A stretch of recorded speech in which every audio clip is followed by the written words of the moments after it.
Mike Jensen with KentCoach.com here. Happy Father's Day to all the fathers out there. I wanted to talk a little bit about something that I normally probably wouldn't talk about, not really business related, but since it's Father's Day and I love my father, I wanted to talk a little bit about love. Now, love comes in many different ways. We can love a friend, we can love a parent, we can love a sibling, we can love a car. There are different ways we can manifest our love. Now, love has some elements that we need to be mindful of. Now, caregiving, the first element, is something that is very prevalent among love between a child and his parents. Since it's Father's Day, we use a father, for example, son and his father. They love each other. Father does what he thinks is caregiving, nurtures, provides security, helps the child grow. Now, the thing that confuses people is lust. Lust is a very, very, very strong emotion. Now, lust has its roots in evolution. The reason lust is such a strong emotion is our genes are programmed for us to pass them on, to want to genetically spread our DNA. And so when we see a potential partner that fits certain standards that we have set in our mind already, then we are easily blinded by reality, by lust. It's easy to look at somebody and then overlook certain attributes and qualities because they look like what you want in a partner. And then next thing you know, you're dating this person and it's a lust-filled relationship. But the other two aspects of love, where are they? Where's the caregiving and where's the attachment? Well, attachment does surface in romantic relationships, and there are three different attachment styles that most people have. Now, the first two are very difficult to deal with, and unless you have a high level of empathy and understand that this person has a type of attachment and you're okay with it, then you will be able to, your relationship will be able to thrive and survive. So the first attachment style that I'm going to go over is the anxious, nervous attachment style. This is based in insecurity. This is based in past relationships that maybe weren't successful. Whatever the reason may be, your brain is going around collecting emotional data. Anxiety is part of that emotional data that it collects. So if you have an anxious attachment style, then you probably are going to push away a lot of people. It's hard to deal with somebody who isn't secure in themselves.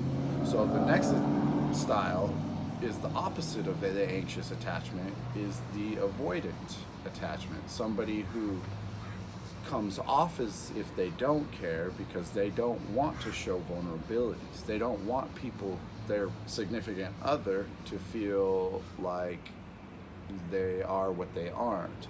They were taught to be stoic, they were taught to be reserved, they were taught to keep their emotions inside.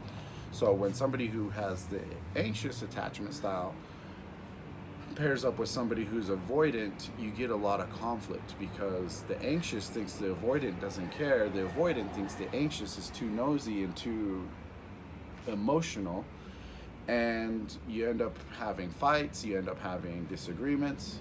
Now, the third attachment style is what we all should look to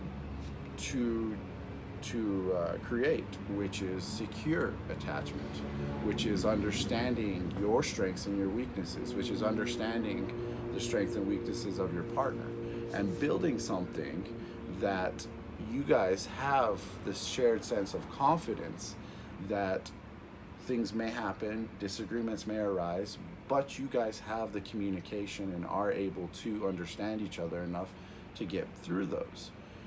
Now, those three attachment styles, they're hard to recognize, and when you have lust in the equation, strong emotions make it very hard for us to make rational decisions.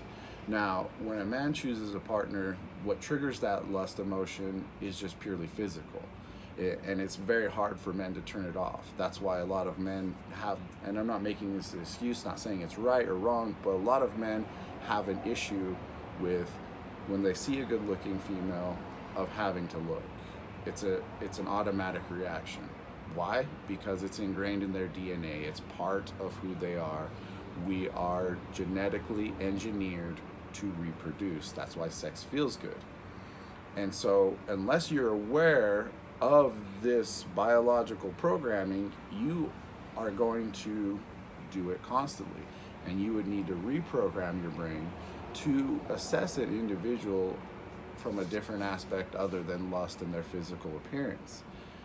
Now, it's my hope that we can understand love a little bit better, and we can be better lovers, and we can love our families, and we can love our parents and our significant others. That is very difficult to do unless we are willing to put our egos aside, accept our vulnerabilities, and be willing to share those and be willing to talk about those. Until we're able to do that, it's going to be very difficult to be in a productive relationship. You're going to have a lot of highs and you're going to have a lot of lows, and it might end in divorce, which is going to carry off into the next relationship, which if you're that anxious attachment type, then it's going to get worse. If you're avoidant, it's going to get worse. If you're secure, you're going to look at yourself and you're going to make yourself a better person so that you can attract the type of person that reflects the qualities you have and that you want in a significant other. I wanted to say thank you again. Happy Father's Day. I love my dad. I love you, Kent Sr. You're the best. I wouldn't be where I was today without you. Thank you for all your love and guidance, and thank you for taking all those countless summers and coaching my all-star baseball teams and always being there and being at all my games. That means a lot to me. I wouldn't be who I am today without the love of my father. Thank you, Dad. I love you, and have a blessed